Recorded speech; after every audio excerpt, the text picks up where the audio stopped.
एक होते हैं खराटे सिंपल। आप क्या करते हो, पूरी सिस्टम बताओ आप कैसे मारते हो खराटे और सोते कैसे हो। देखो ये कोनिका मैम, इधर दिखा दे, इधर बिस्तर पे इधर दिखा दे। आपका पूरा सिस्टम बताता हूँ आप कैसे सोते हो।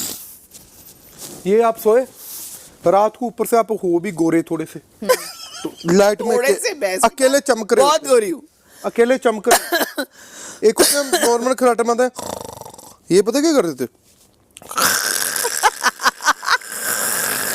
ऐसे हुआ, उसके बाद करते हैं पूरी एक्सरसाइज टांगों की पूरी बात कर लेते हैं। इतनी अभिषेक ने अपनी लाइफ में एक्सरसाइज नहीं की हुई जितनी लेग्स रात को लगा लेती हैं ये।